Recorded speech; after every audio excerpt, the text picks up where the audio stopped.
I can get safely to the podium, I'll be all right. Great. Well, thank you again, and welcome to this lecture.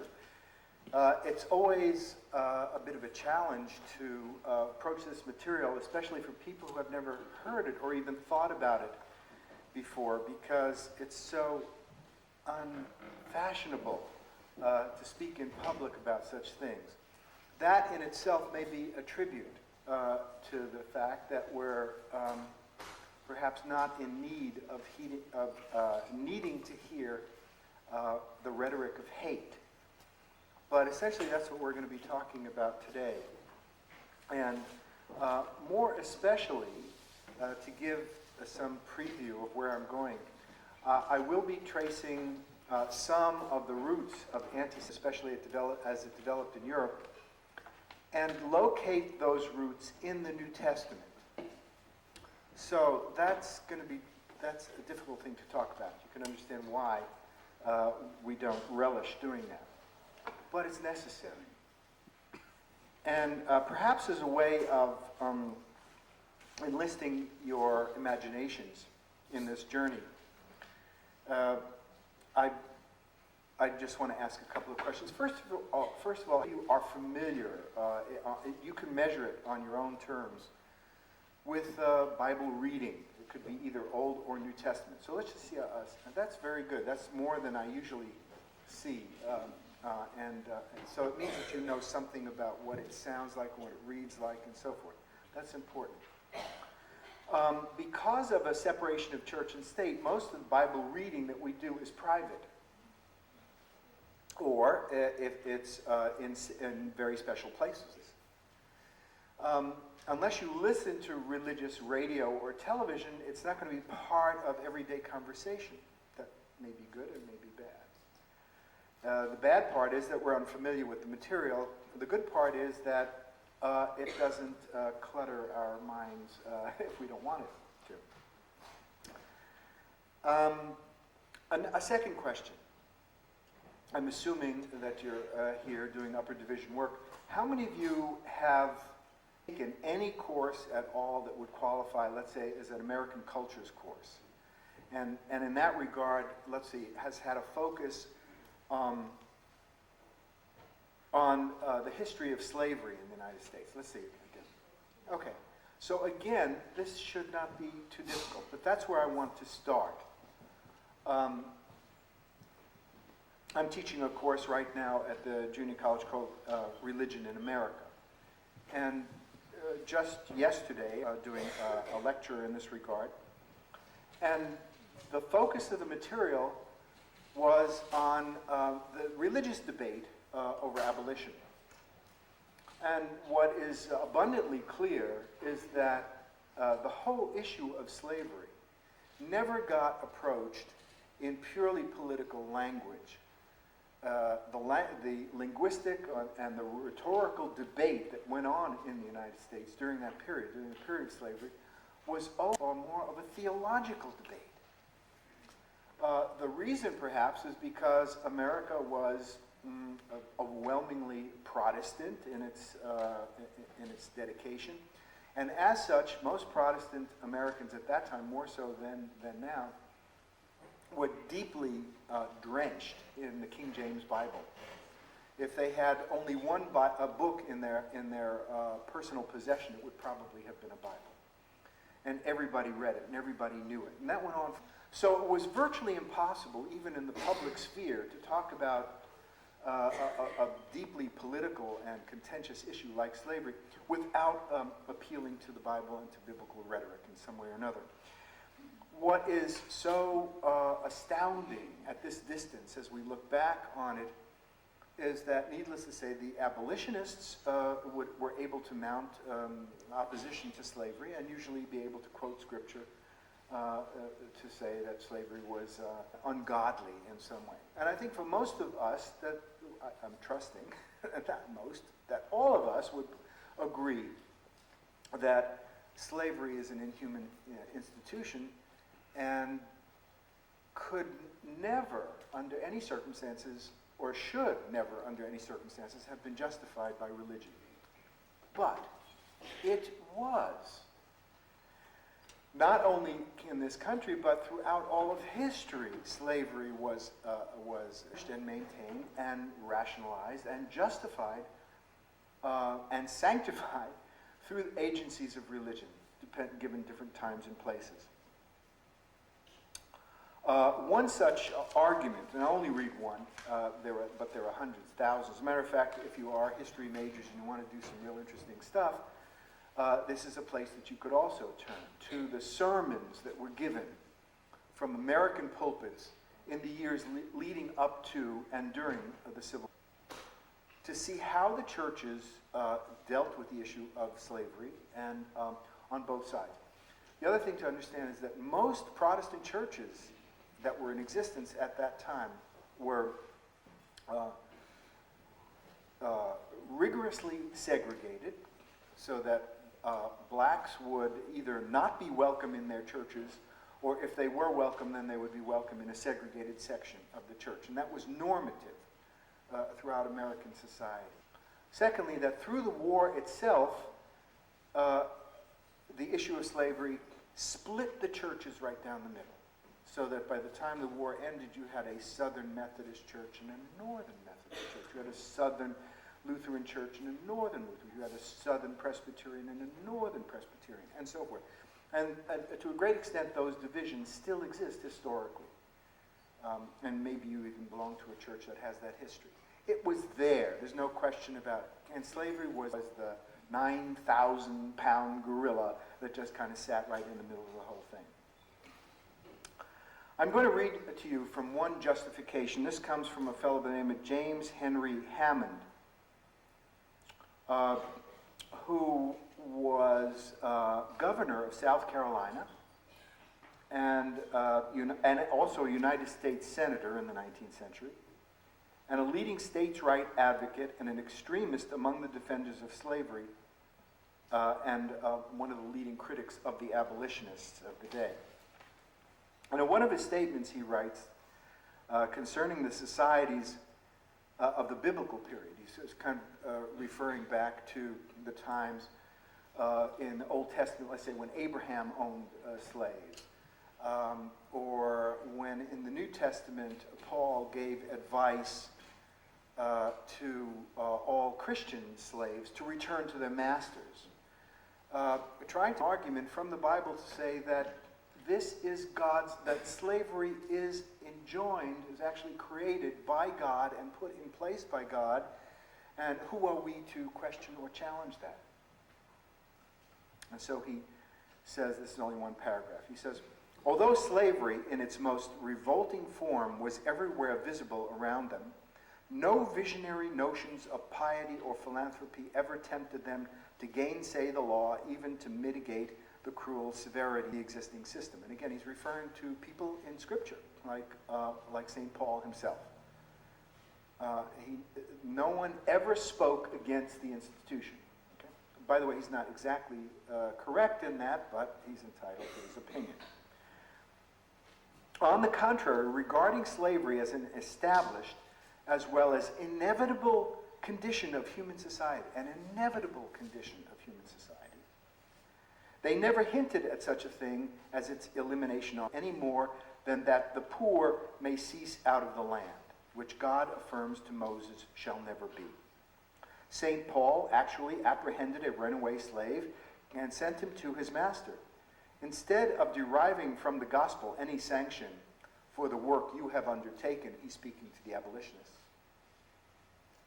It would be difficult to imagine sentiments and conduct more strikingly in contrast than those of the apostle and the abolitionist. They're opposite points of view.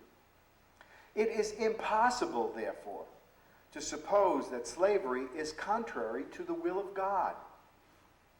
It is equally absurd to say that American slavery differs in form or principle from that of the chosen people. In other words, you go back to the Bible and you'll see they had slavery too. And then, we accept the Bible terms as the definition of our slavery and its precepts as the guide of our conduct. I think then I may safely conclude, and I firmly believe, that American slavery is not only a sin, is not only not a sin, but especially commanded by God through Moses and approved by Christ through his apostles. And here I might choose its defense, for what God ordains and Christ sanctifies should surely command the respect and toleration of man. Isn't that sweet? I'm presuming, by the way, that reading that here in the early 21st century, it is totally absurd. Makes no sense whatsoever, right? But remember, this guy was a senator, and was the governor of South Carolina. He'd probably be governor of South Carolina today. Without missing a beat. So here's the stretch of imagination that I'm really asking you to engage in, that there really was a time not that long ago when people really genuinely believed this way, really genuinely believed that as masters and slave owners, that this was the inevitable human condition that God had created and ordained, and never could read any other part of Scripture that would contradict that. Difficult, but true. And I would put even further that if you were to try to understand the whole period of leading up to the Civil War and the whole controversy around the slave issue, that there would be no way really to understand it without bringing in the religious argument. Yet that's how deeply and fully persuaded people were by their self-interest. Okay? Now that's just an example to get us going, because now I'm going to do the same thing and ask to entertain the origins of anti-Semitism, and in order to do that, I'm going to go directly to Scripture. You say, well, oh my God, that would be the last place in the world that you'd expect to find it. And I'm going to go to the New Testament. But this is the Testament that preaches Christ, who, by the way, was Jewish. So how could this possibly be the source of anti-Semitism?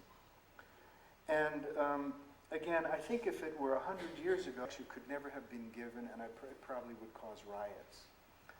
50 years ago, it was just barely squeaking out of the door. I posit that it was the Holocaust itself that kind of was the big snap of the fingers that woke us up. And I'm not just talking about Jews, I'm talking about Christian scholars as well, all the way up to the Pope. So what's the connection? I'm assuming that most of you were able to download or at least take a look at those on the website. And that's where I want to start. I want to start with the two events that are rooted in Scripture where this evolution begins. The one has to do with the death of Jesus, and I want to read that with you. And the other one has to do with references to the destruction of Jerusalem. And my presence here is to guide you through some of this material from a perspective.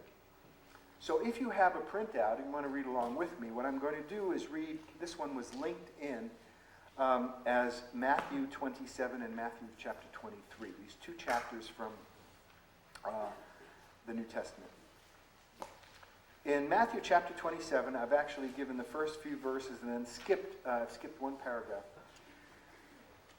which tells about the trial of Jesus and that leads up to his crucifixion. So I'm going to read it, and I'd like you to think about it as we're reading along, because afterwards I want to ask a few questions. The questions will be, according to the text that we're reading, who is responsible for the death of Jesus? Okay? So let's go. When the morning came, the chief priests and elders of the nation met in conference to plan the death of Jesus. Actually, there it is in the first verse. Maybe I'll just put that down on the board. But there's more to come, okay? So this says the chief priest and elders.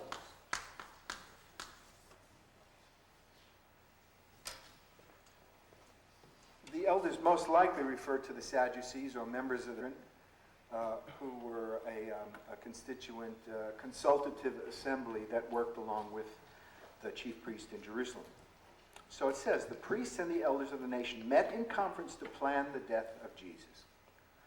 They then put him in chains and led him away to hand him over to Pilate, the Roman governor. Okay, so that's going to be number 2 here.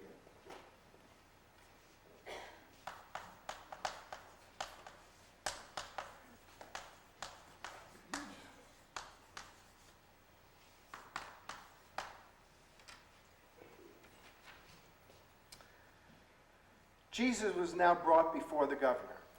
And as he stood there, the governor asked him, "Are you the king of the Jews?" "The words are yours," said Jesus, and to the charges laid against him by the chief priests and elders he made no reply.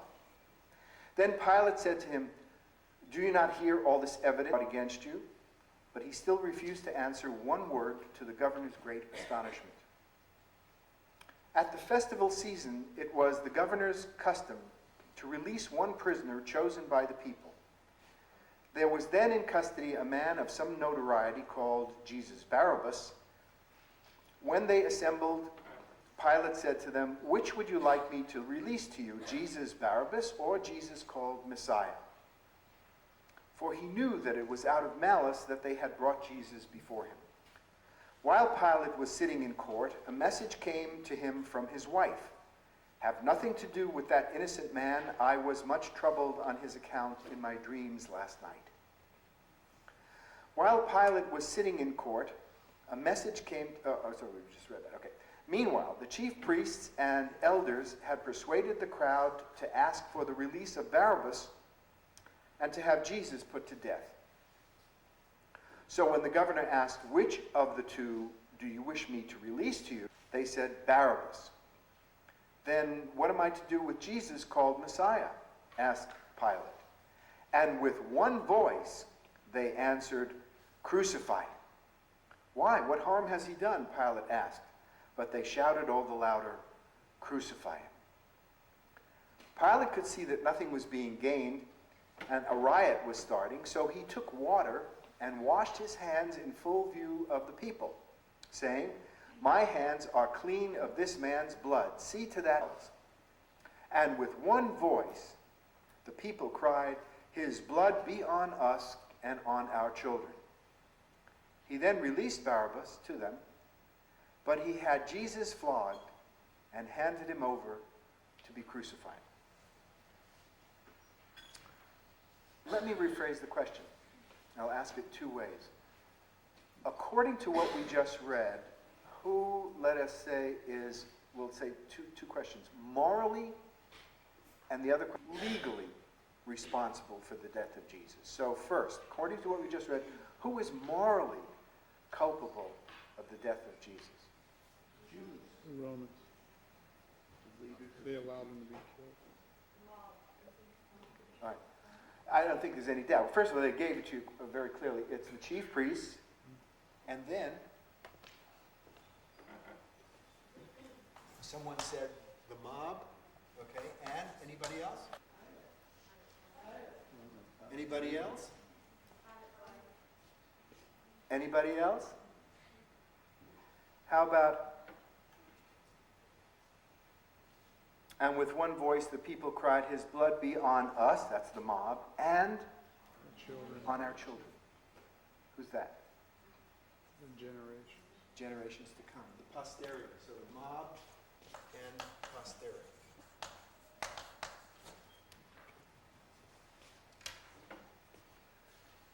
Legally, according to this, who is responsible?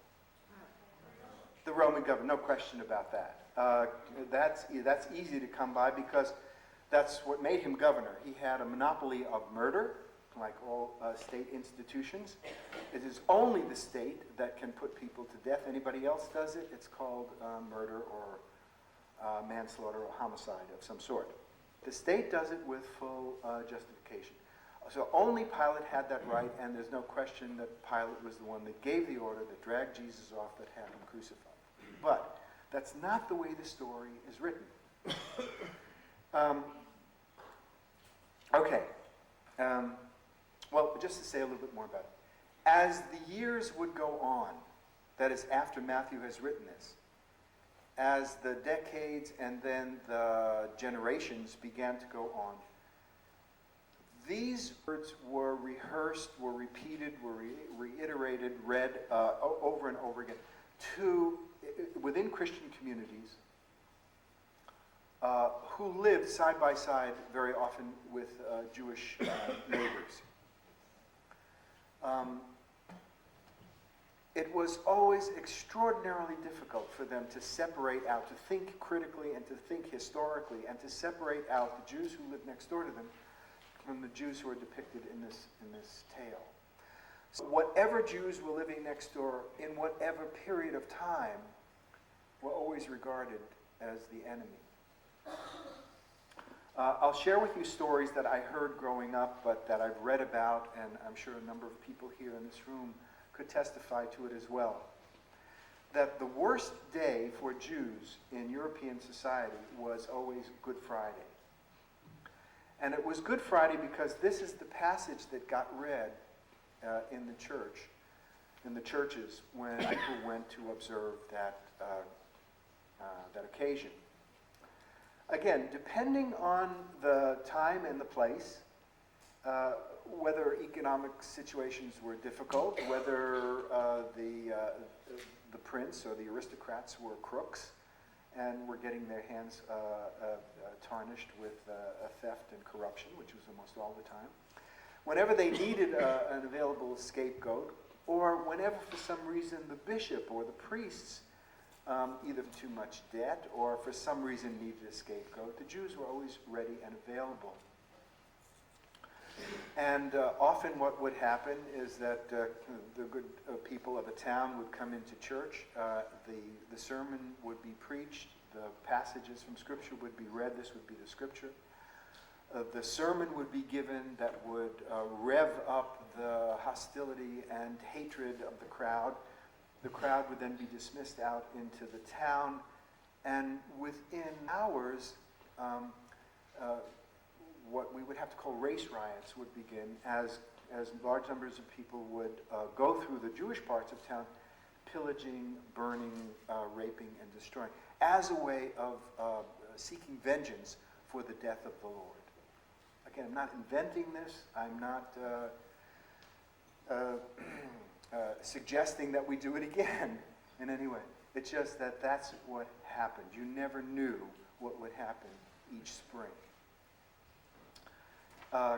These frequent race riots, we refer to them as pogroms. Raged well into the 20th century and were just part of European culture.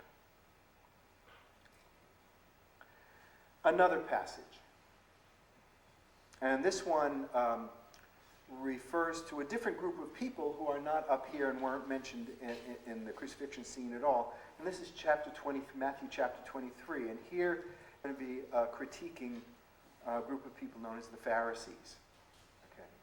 So they're not exactly being blamed for the death of Jesus. As a matter of fact, it's Jesus who's going to be talking here. But you'll see that they do get blamed for something else. So chapter 23. Jesus then addressed the people and his disciples in these words. The doctors of the law and the Pharisees sit in the chair of Moses. Therefore, do what they tell you, pay attention to their words. Now, what it means to say that they sit in the chair of Moses? Anybody?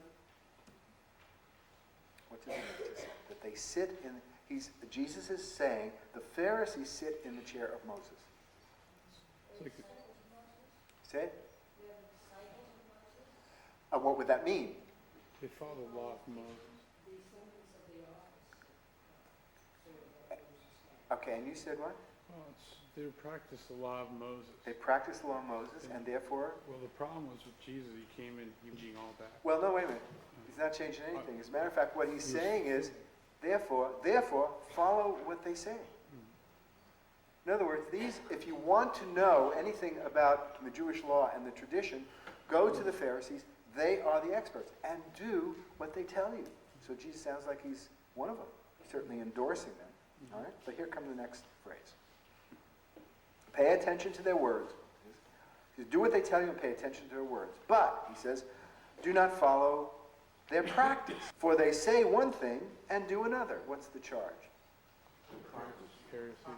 Hypocrisy. So they're hypocrites. So I always like to point out that in order to be a hypocrite, you have to be at least half right. Okay. So he's saying they are right, they're good teachers, but they themselves don't live according to their own rules and regulations. And then the rest of it goes, the whole rest of the chapter is this diatribe, an attack on the reputation of the Pharisees. It goes on.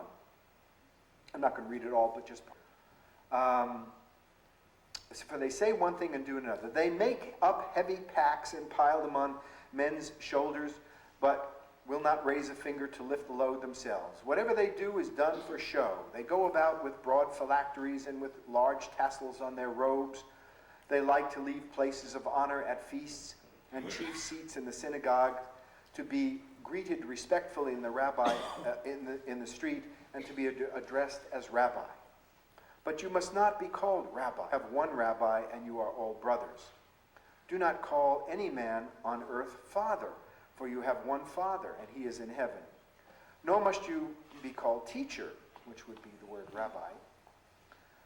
You have one teacher, the Messiah. The greatest among you must be your servant, for whoever exalts himself will be humbled, and whoever humbles himself will be exalted. And then he goes on. Alas, alas for you lawyers and Pharisees, hypocrites that you are!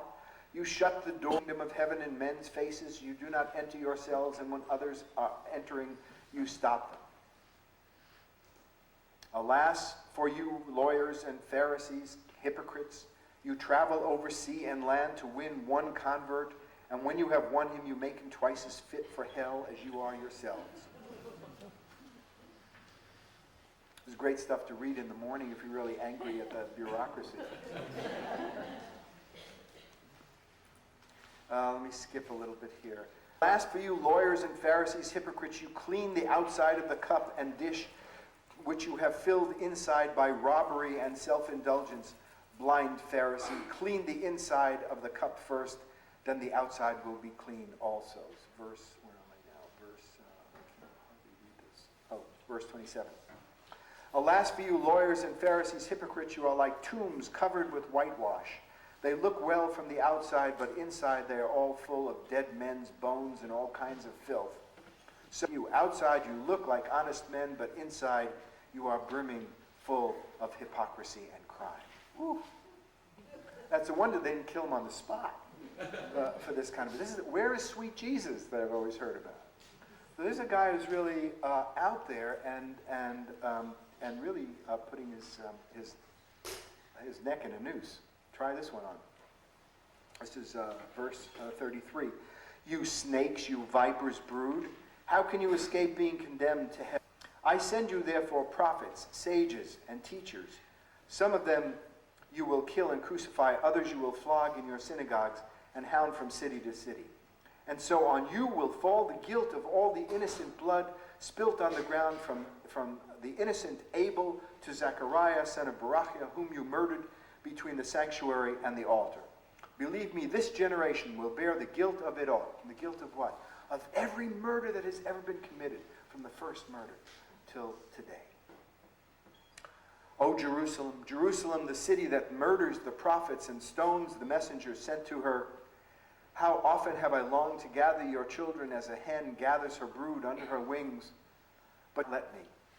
Look, points. Look, there is your temple, forsaken by God. And I tell you, you shall never see me until the time when you say, blessings on him who comes in the name of the Lord. Namely, when the Messiah comes. Jesus was leaving the temple when his disciples came and pointed to the temple buildings. He answered, yes, look at it all. I tell you this, not one stone will be left upon another. All will be thrown down. So here we have a story where Jesus very forcefully, very articulately, and let's see, one generation before the destruction of Jerusalem and the destruction of the temple seems to be predicting or prophesying that the temple is to be destroyed. Something that was, frankly, unimaginable. The temple in Jerusalem, as some of you may know, was an institution and a very big and a very grand institution built in huge stone that could barely be moved. An institution that had been there for 1,000 years from the time that Solomon had built the temple.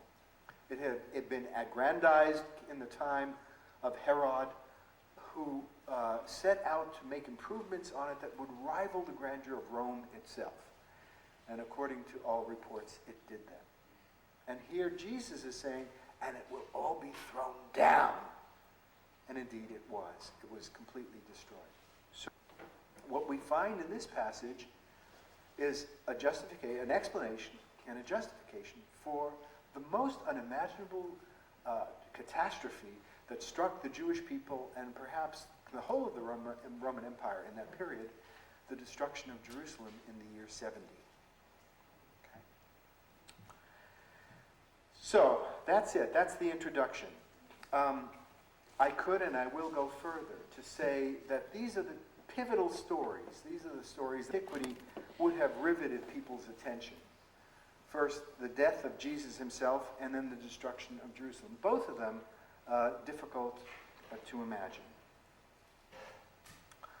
But the beginning of all Orthodox Christian doctrine is also based in these passages.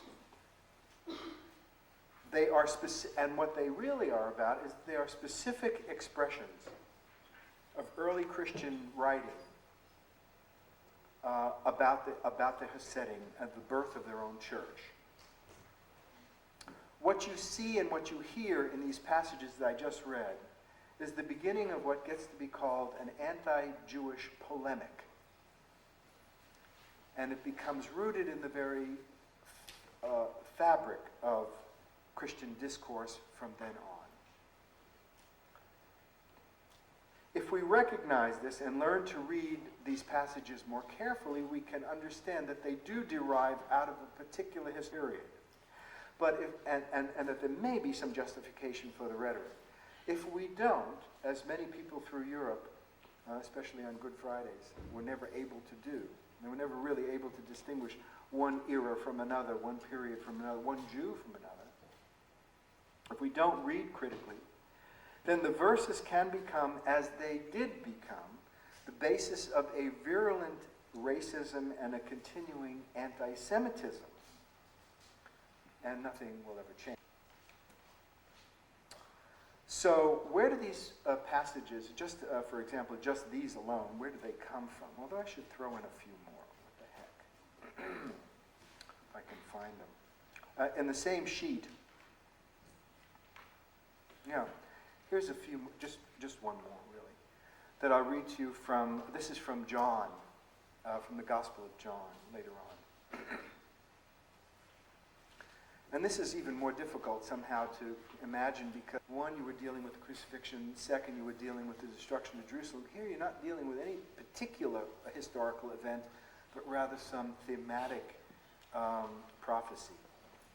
And here again, in the Gospel of John, it's Jesus who's speaking, and evidently there is a crowd of his people standing around him. His people meaning Jews standing around him. And he says, "I know that you are descended from Abraham, but you are bent on killing me because my teaching makes no headway with you. I am revealing in words what I saw in my Father's presence, and you are revealing in action what you learned from your father." They retorted, "Abraham is our father." "If you were Abraham's children," Jesus replied, "you would do as Abraham did. As it is, you are bent on killing me, a man who told you the truth as I heard it from God. That is not how Abraham acted. You are doing your own father's work." They said, "We are not base-born. God is our Father, and God alone." Jesus said, "If God were your Father, you would love me, for God is the source of my being, and from him I come. I have not come of my own accord. He sent me. Why do you not understand my language? It is because my revelation is beyond your grasp. Your father is the devil, and you choose to carry out your father's desires.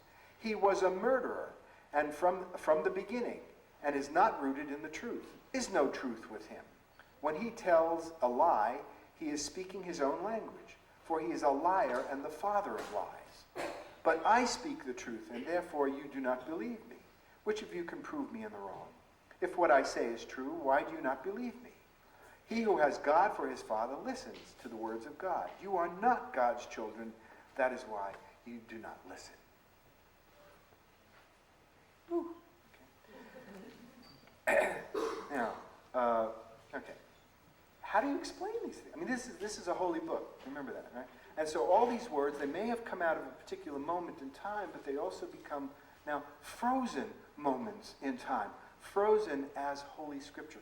How can we possibly make sense of it? Remember that the same verses, or similar verses, were quoted over the centuries to justify slavery, to justify the oppression of women, to justify the slaughter of one people against another, all kinds of people, not just Jews. But in this particular case is the direct condemnation of the Jews. It's embedded in sacred literature. What can we do with this material? I'm suggesting again that the only way to do it is to do it rationally. That is to understand that these words did not just fall out of the sky ready-made. Although many may have been led to believe that this is divine revelation, these are all the words of God, and they're eternally true. But I think that all of modern biblical research, and what I'm talking about here goes back to 300 years, and is the material that you would study if you went to any seminary anywhere in the world, Catholic, Protestant, or Jewish, understands that these verses all derived out of particular moments in time. They didn't fall out of the sky. They are, if anything, perhaps political expressions of the life of the early church, again, frozen in time. Let me try to give you, as quickly as I can, some kind of setting. How do we make sense of this? There's no question, at the time of Jesus, that the Jewish people had some kind of imagination of how history worked. Let me go and turn this thing on, and I'll help you with a little bit of a visualization.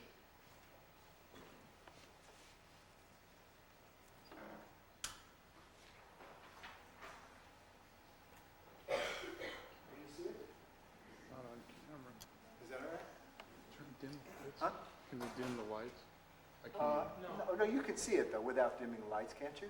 Well, no, I can't see it on camera. Oh, you can't see it on camera. The camera doesn't need to see. Oh, it's no big deal. Okay. It's like a mix. I didn't bring my pointer with me, but let me try it this way. No question but that the Jews understood that history was a canvas, if you wish, on which God painted his.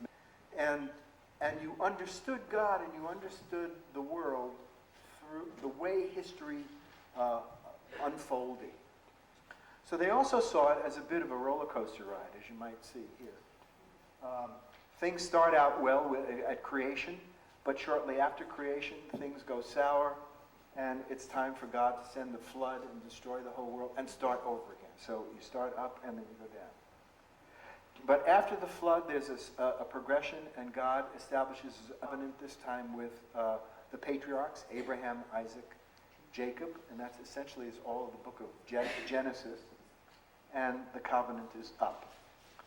At the end of the book of Genesis, the patriarchal family journeys down into Egypt, and there, over a 400-year period, they become taken into bondage, and they're at the bottom again, slaves in Egypt. But then God sends somebody to lead them out. He pays attention to their servitude and their suffering, and then comes the whole story of the Exodus. The whole book of Exodus then tells that story. So it's again an upswing. And out of a bondage, they are led to the Promised Land. In the Promised Land, after a period of a series of kings, the Ten Commandments, which they get on the way out of Egypt at Mount Sinai, is laid to rest in Jerusalem in the first temple that Solomon builds. And at last, again, Israel looks secure. But that lasts only a while. There are wars with other people around them, eventually invaded by Babylon, and the first temple is destroyed. And the Jews are taken away into exile, beginning of the Babylonian captivity. God once again pays attention to their plight, sends a redeemer in the guise of Cyrus, the Persian king, who conquers the Babylonian Empire, and eventually allows for the restoration of the temple under Ezra, and the rebuilding of the temple, the beginning of what we call the Second Temple period. That lasts for a while with some interruptions. You get the period of the Maccabees in there, which I didn't detail. But moving up to around the year 60, figure that, before the Common Era, Rome, the great new empire, comes, gobbles up the whole of Palestine, takes over jurisdiction of Palestine, imposing Roman governors, and that brings the Jews back down. So you see, from the beginning of creation to the time of the Roman occupation, there's been this, literally, a kind of a roller coaster through history. Each time, God remembers his covenant with the people, takes pity on their suffering, and sends some sort of redeemer figure. So it is that during the period of the Roman occupation, a great new enthusiasm begins to grow among the Jewish people, and that is an enthusiasm and a conviction that God would not abandon his people, would honor the covenant, and would inevitably have to send a savior figure, Messiah, who would come and destroy the evil empire of the Romans, and once again uplift Israel. That was the Messianic age. And it's against that background and into that world of turbulence and political oppression that Jesus is born. It's also in that world that Jesus is crucified, along with hundreds of thousands of other Jews Palestine who are under a very, very heavy yoke of Roman oppression, taxation, oppression, military occupation. So one can take a look at the whole story of Jesus as what happened to one man during that period. But in fact, it happened to thousands. Ultimately, again, it would culminate in the destruction of Jerusalem and the temple. I also have down below some of the timeline on it, and again, what the real turning point is. Let me just point this out. So you've got Rome over here, coming at about 63 BCE. The real turning point is the destruction of Jerusalem in 70 of the Common Era. Jesus he's on the wrong one. Jesus would be right in the middle, the year 0 that separates the Common Era for the Common Era.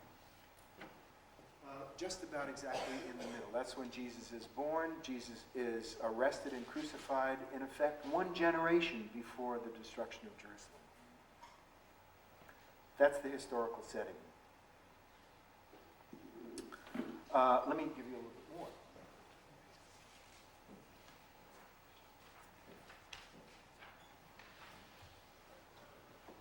This is what Jerusalem would have looked like, or a little of the period, what it would look like closer to where Jesus actually lived. So the year 0 there is Jesus' birth, 63 BCE. To the left of it is when Rome comes and occupies Palestine. The crucifixion is placed around the year 30. Okay? The first of the Gospels, Mark, is written 40 years later. And the Gospel that we just read from today, Matthew, is written probably around the year 80, in other words, 50 years after the crucifixion. Again, the vast majority of contemporary scholars understand that these evangelists are not the same as disciples. These were not Jesus' immediate circle.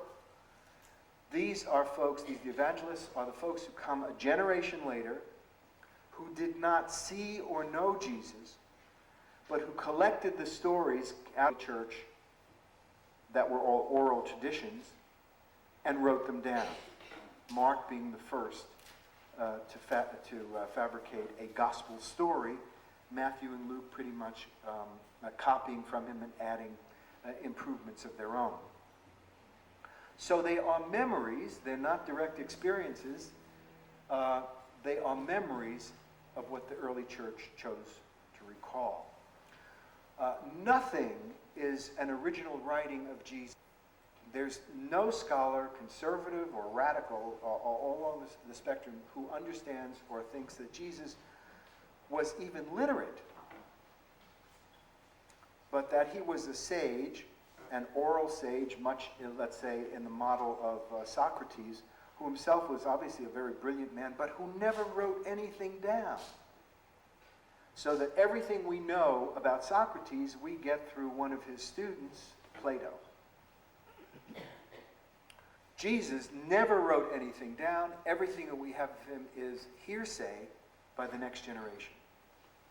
Now, a lot of that is probably reliable. The work of the Jesus Seminar has spent the last 15 years sifting through all the material in the New Testament, try to figure out if there is a way for them to determine what Jesus actually said and what he did not say.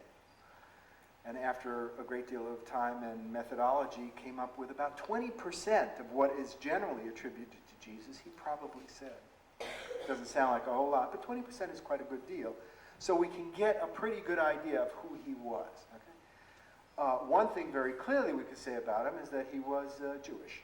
There's no question about that, so if you ever had any question about that and you're really perplexed, go and consult with your pastor. You need help. The man was Jewish. All of his family was Jewish. All of his friends and followers were Jewish. And most of his enemies were Jewish. It just stands to reason. Okay? That was the setting. Also, what we know about him is that he seems to have been very much at the bottom of the ladder. We don't see him doing an honest day's work in his whole life. There's rumor that he was a craftsman, perhaps a carpenter. What that really meant is he was a day laborer. And he had to travel around from place to place in order to find work. I think when he probably just gave up because there wasn't that much work to be had. He also had visions, and as perhaps almost a mystic, took to the road in the model of his, some say a cousin, John the Baptist, to preach and to heal people. And it's during that period of time that he draws crowds, he draws attention, comes into Jerusalem, draws crowds, has an incidental which brings him to the attention of the authorities, and is soon after that arrested and crucified. You didn't really have to stray too far out of the path to tick off the authorities and get yourself killed. You have to remember this is also during a period when, if you went to visit the great city of Rome itself, as you entered the city, as you came into it, the sides of the roads would be decorated with crosses, and people would be hanging on the crosses as you came into Rome. So you know those little signs that say, "Welcome to Katati"? Well, this was, "Welcome to Rome." And what it was saying is, you get out of line, this is what happens to you. I actually saw signs like that in Subway about guys who use guns. Have you ever seen those? Anybody seen those billboards? It said, "You use a gun, you don't make it out of this county." Big billboards. I think the Romans were more effective. So, so that Jesus gets crucified right in the middle of this whole period of turbulence. The other more important thing, Mark writes his gospel in the same year that Jerusalem is destroyed. Insurrections going all along. A major insurrection against Roman control starts in about the year 61. By about the year 65, the Romans bring in heavy troops, and in the year 67, they set siege to Jerusalem. The siege lasts for 3 years, and in the year 70, the Romans somehow, the walls of Jerusalem, destroy the temple, destroy the monarchy, destroy the priesthood and slaughter loads and loads of people. They didn't kill everybody, but they slaughtered just about everyone. There's only a few who survived the ashes. Let me show you who.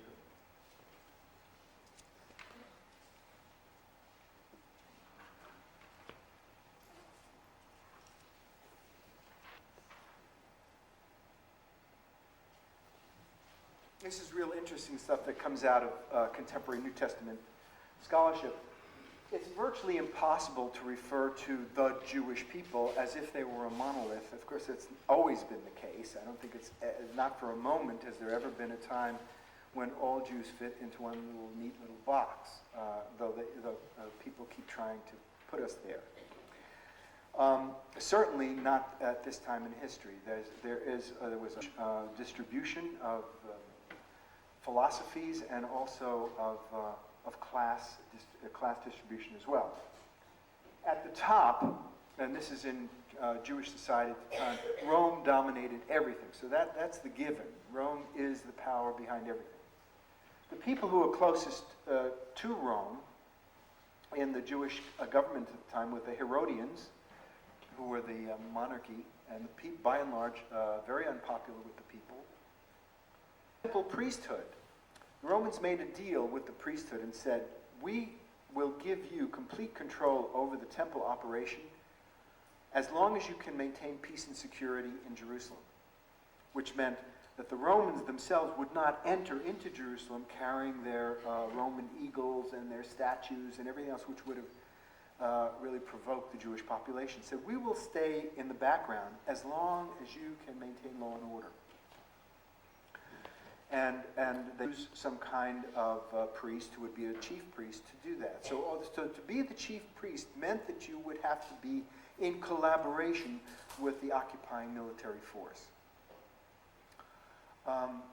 One has to understand later that when Hitler established his Wehrmacht and shaped the policy of conquest throughout Europe, he liked to think that he was mimicking and learning from and basing his whole military structure on the model of the Roman Empire.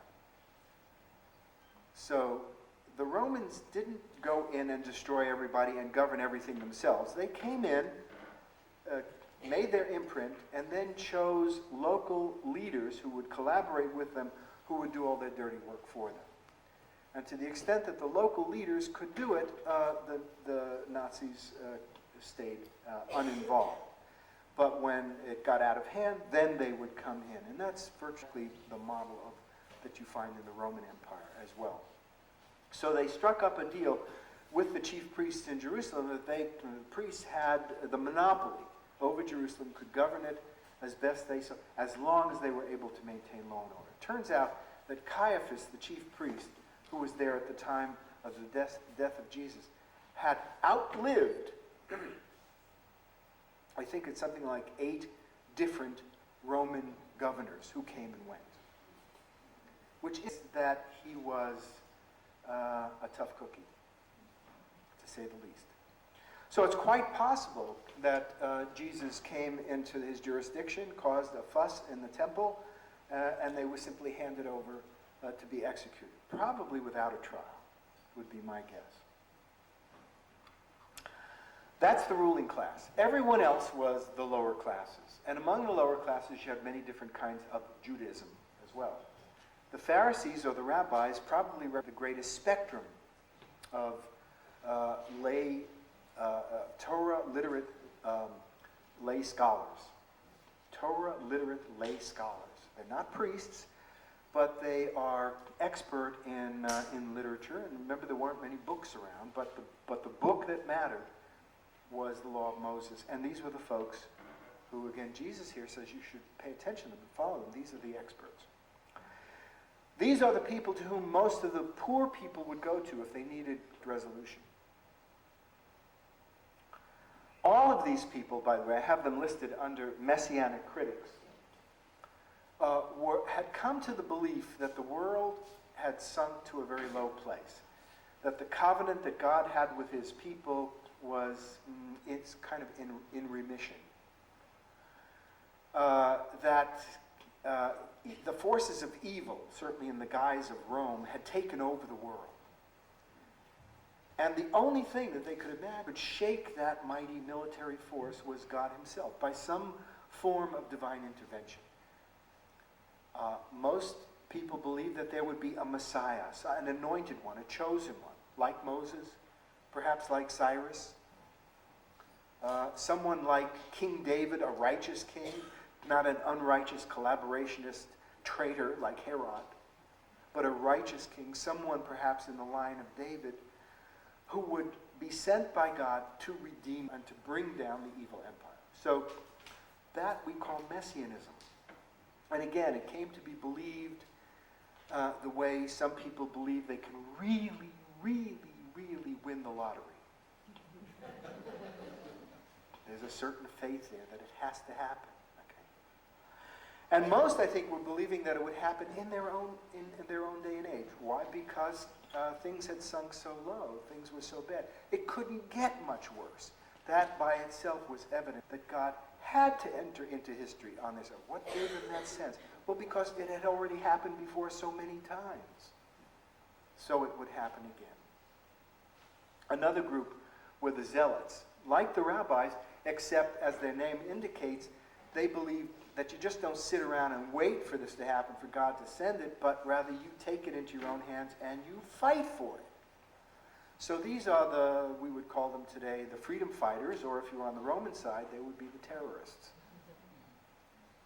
These are the people who really provoked the Romans by attacking them at every chance, insurrections all over the place. And it was they, probably more than any other group, that really fomented the turbulence that required the Romans to send in their big guns, ultimately set siege to Jerusalem and destroy it. There's also a group called the Essenes, people also feeling the same way, society has gone to hell in a handbasket, who withdrew, we think we know this about them, withdrew from the big city, went out to the shores of the Dead Sea, set up a little community in a place we call Qumran today, and there practiced purity and so forth, waiting also for a Messiah. We think that they were waiting for not for a kingly Messiah, but for a priestly Messiah, a righteous priest who would come and cleanse the temple. And they would then get jobs in the temple, naturally. What's valuable about this group of people is that when the destruction came in 70, the Romans came down and destroyed Qumran as well, but before they could get there, the people at Qumran took an invaluable collection of books that they had, or scrolls, and tucked them away in the hills overlooking Qumran, not to be discovered until 1948, and are known now as the Dead Sea Scrolls.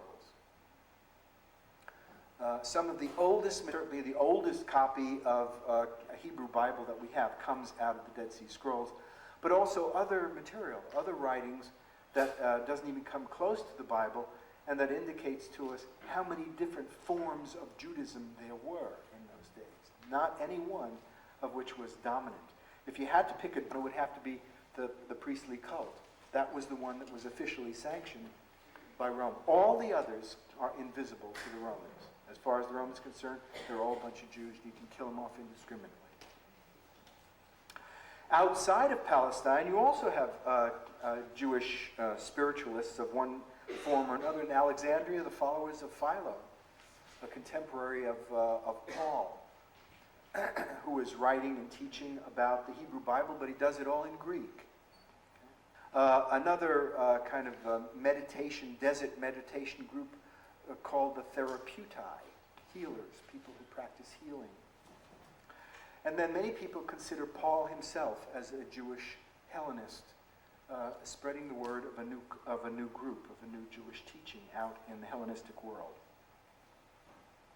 I guess I left out one little group up here, and that is between the Messianic critics and the Hellenistic interpreters.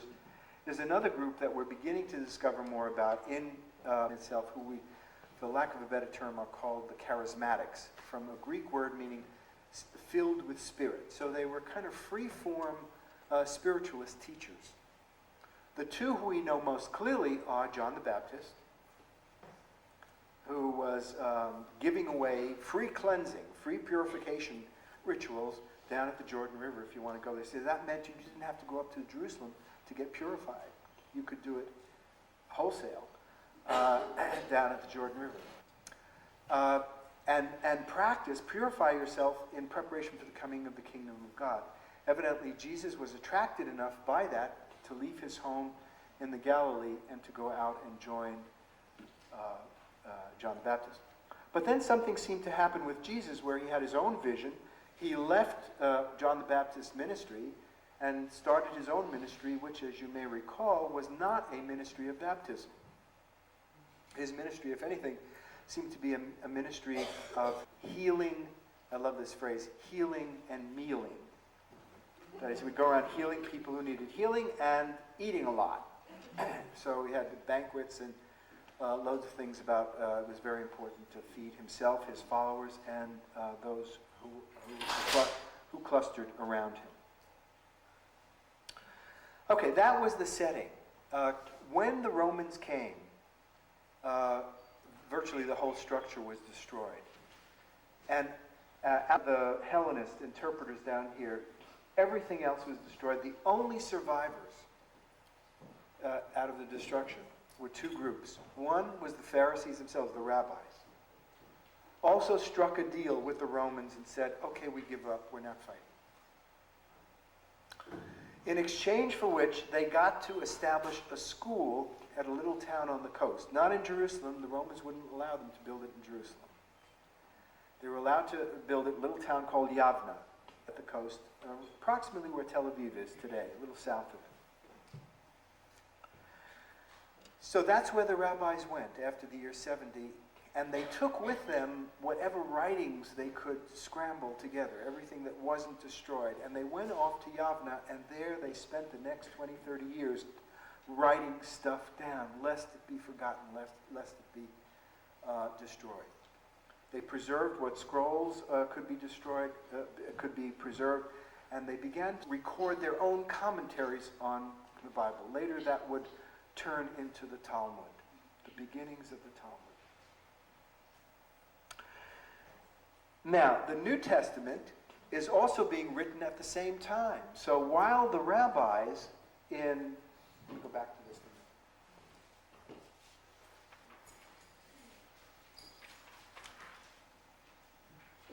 So notice over here, I say,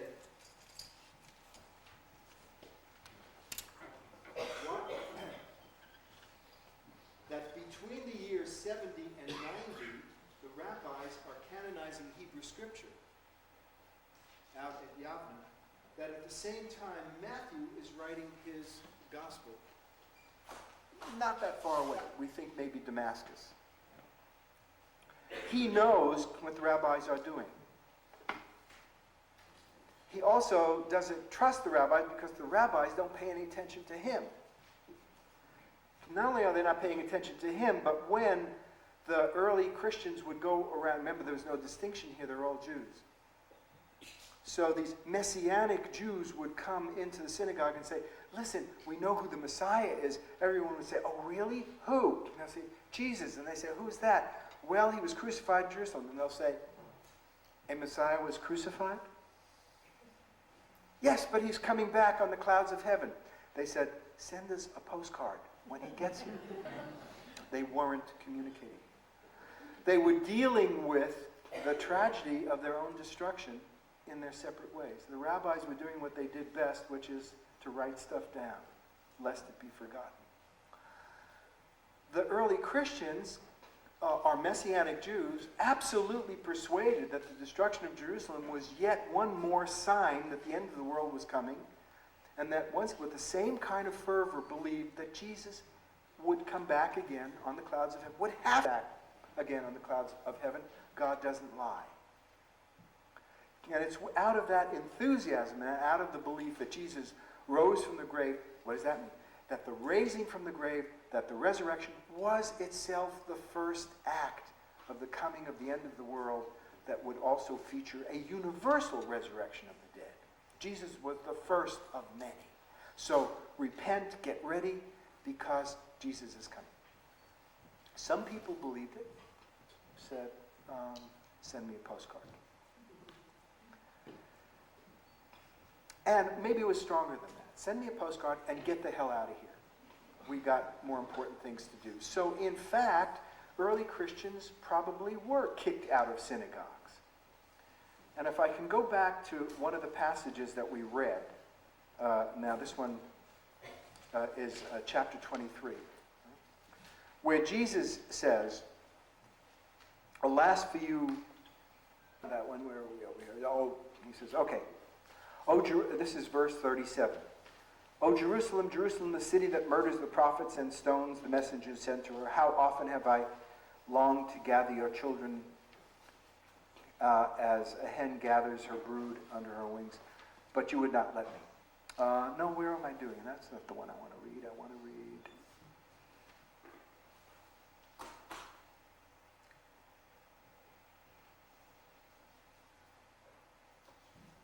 Okay, yeah, no, the verse before it, it's verse 33. You snakes, you vipers brood. How can you escape being condemned to hell? I send you therefore prophets, sages, and teachers. Now what the scholars say about this is that this is not Jesus speaking. This is Matthew speaking. 40 years later, after the nascent church had in fact begun to experience rejection and persecution by the synagogues, who themselves were struggling to keep their act together. So in effect, they are describing what their own experience had been. And it says, I sent, it might read better if you put it in the past tense, I sent you, therefore, prophets, sages, and teachers. Some of them you will kill and crucify, others you will flog in your synagogues and hound from city to city. And so on. And because you did this, you see, because you rejected my teachers, Jesus is saying, I will punish you by destroying Jerusalem. That's why Jerusalem is being destroyed. Get it? I read an interpretation recently of the other verses in chapter 27, where the people say, his blood be on us and on our children, is written 40 years after Jesus. They had no imagination that they were talking about a generation of Jews to come, 100 generations later. That was not what they were talking about. What they were talking about is what will happen to you guys here today who have kicked us out of the synagogue, who have rejected us, who won't listen to what we have to say. On you will come the punishment, and on your children. So I doubt that there's any possible sense or imagination that this is a perennial curse. It's the curse on this generation, you guys right here, right now, who don't pay any attention to us. Alas, what happens is that these verses that come out of a specific historic moment, a very angry historic moment, these New Testament writings are surviving texts of the early Christian church, trying to justify itself, to explain the disaster and place the blame on their rivals, namely the rabbis.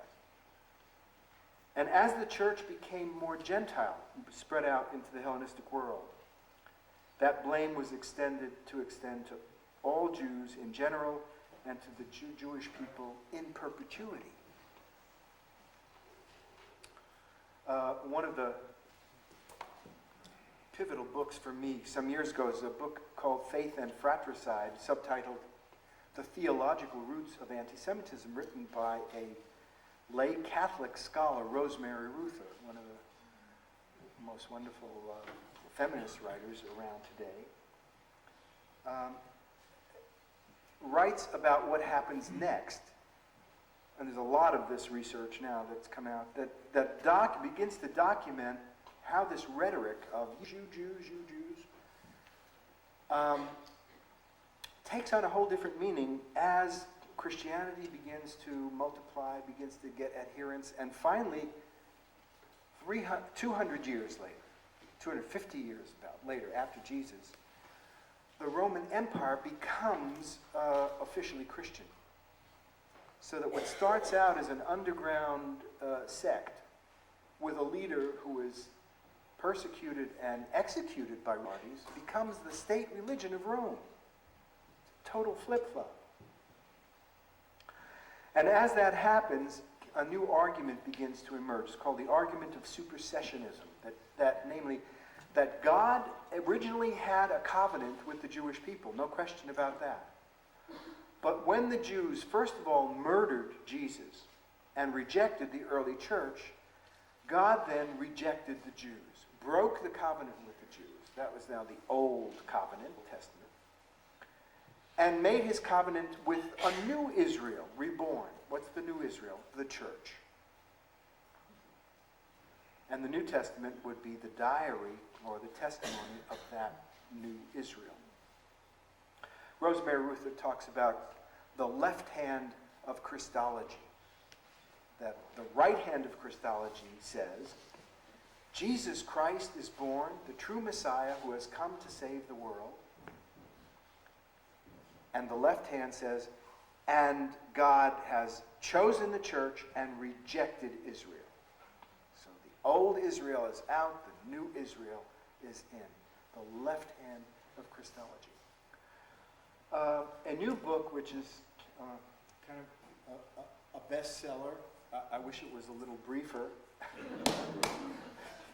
Just published by James Carroll, who himself was a Roman Catholic priest and evidently came to his senses and dropped out.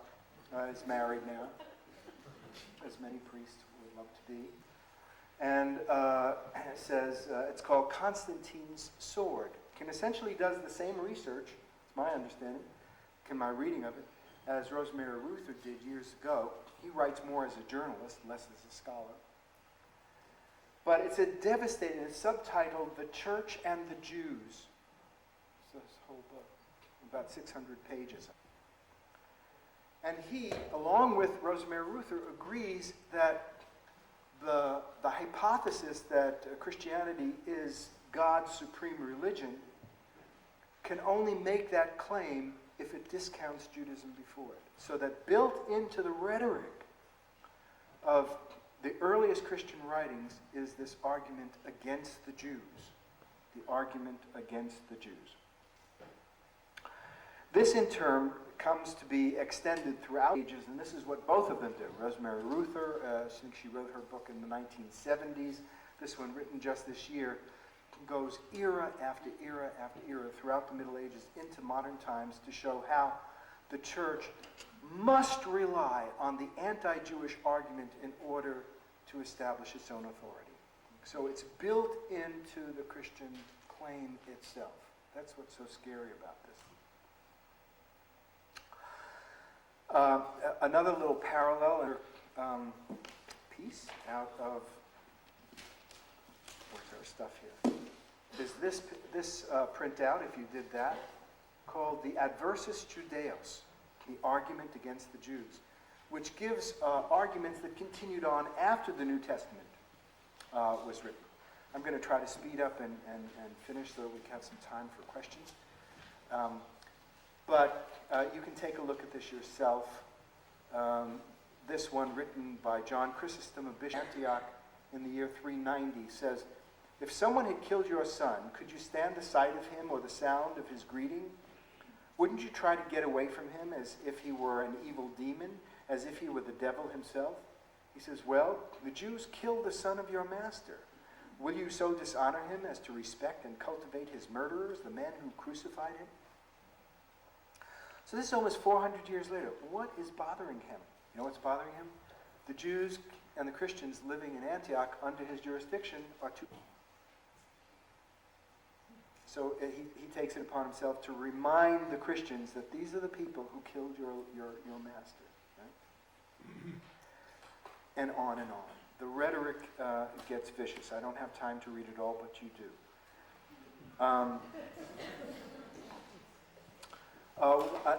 Another item that comes out next, the next list that I gave you here was this incredible thing. Canonical Nazi anti-Jewish measures. So when you get to look at this, you'll notice that one side has, starting from the year 306 a prohibition of intermarriage and of sexual intercourse between Christians and Jews, passed by a church council in the year 306. All the way down to Jews not permitted to obtain academic degrees at the Council of Basel, 1434. So all kinds of social and political exclusions of the Jews because of what they did. There must be people perennially assigned to carry the shame of deicide, of killing God, of rejecting the church, teachings of the church, are printed on one side, and then on the opposite side, laws that were adopted by the Nazis when Hitler came to power. And the reason that they're so important to see and to understand is that when that was happening in Germany in the 1930s, it was not happening for the first time. It was happening as it had happened many times before, over hundreds and hundreds of years.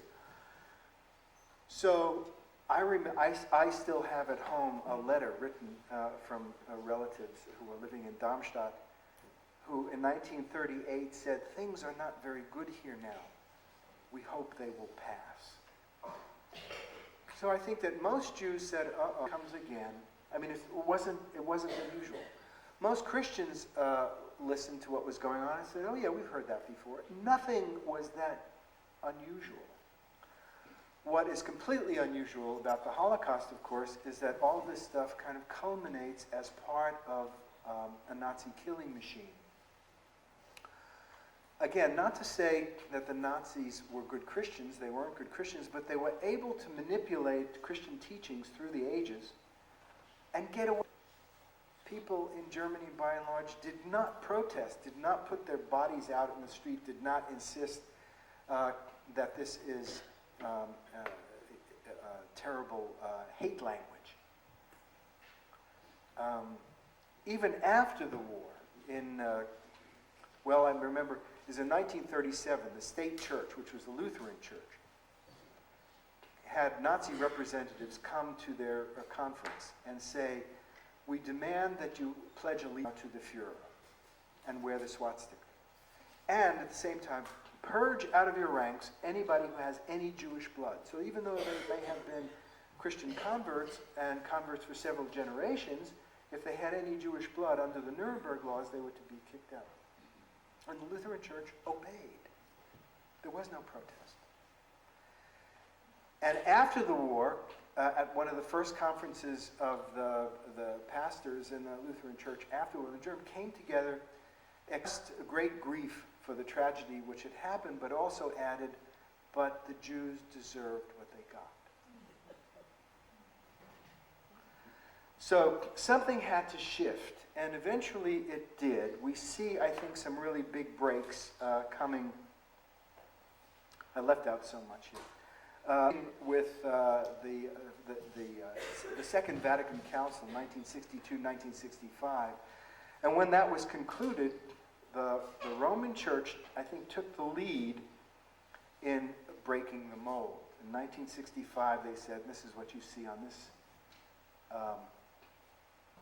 grid, issuing this, the Nostra Aetate, 1965, the Church decries hatreds, persecutions, and manifestations of anti-Semitism directed against Jews anytime by anyone.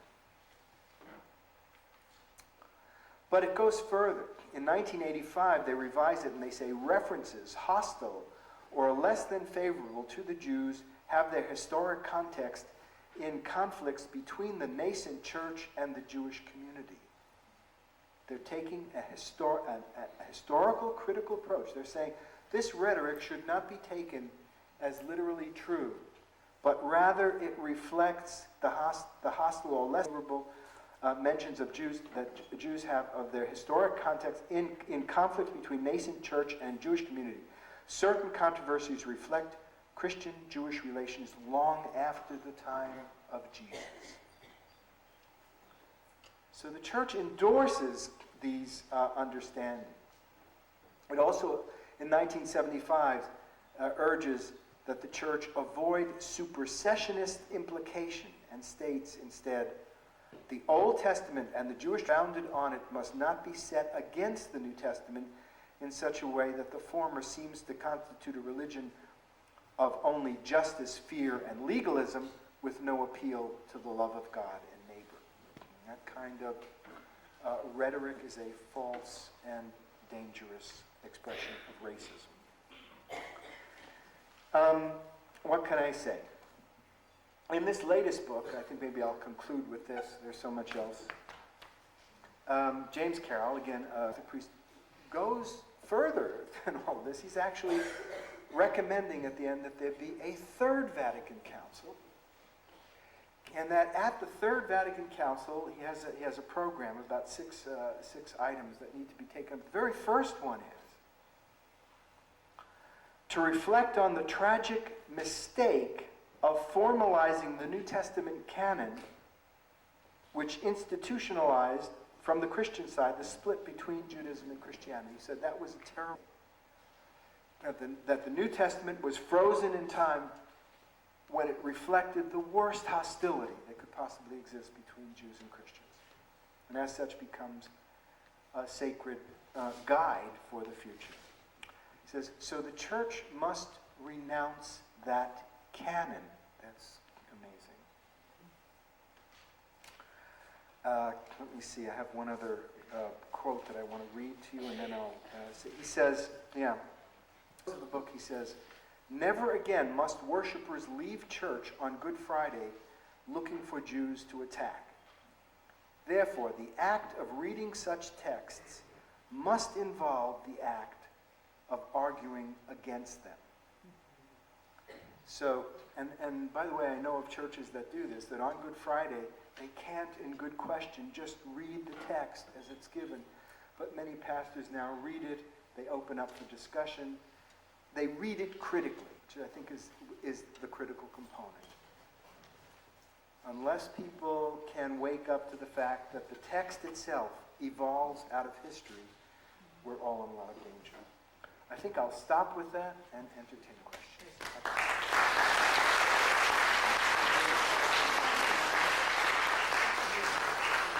How much time do we have? Any time?